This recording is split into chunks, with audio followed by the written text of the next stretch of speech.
চিকিৎসার জন্য বাইরে যাওয়ার সময় যেতে দেওয়া হয়নি। আমি সরকারের কাছে জানতে চেয়েছি এই আচরণের পিছনে কোনো ষড়যন্ত্র বা কী কারণে করা হলো। এই আচরণটি আমরা দেখেছিলাম ফ্যাসিস্ট সরকারের সময়।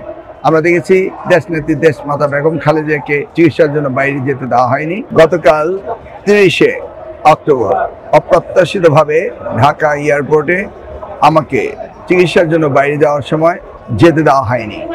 সেই জন্যই আজকের এই press conference. Monalisa heavy flow 15 piece প্যাকেটের সাথে 8 পিসের একটি প্যাকেট একদম ফ্রি। আমি সরকারের কাছে জানতে চেয়েছি এই আচরণের পিছনে কোনো ষড়যন্ত্র বা কী কারণে করা হলো, এর ব্যাখ্যা এবং এর সুরাহার জন্য আজকে এই প্রেস কনফারেন্স করেছি। কারণ এই আচরণটি আমরা দেখেছিলাম ফ্যাসিস্ট সরকারের সময়।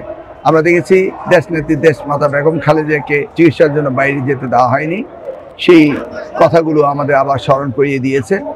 আমরা এই গণ অভ্যুত্থানের সরকার, ডক্টর মোহাম্মদ ইউনূস সাহেবের সরকার, এই সরকারকে বরাবরই বাংলাদেশ জাতীয়তাবাদী দল সমর্থন দিয়ে আসছে এবং দিচ্ছে।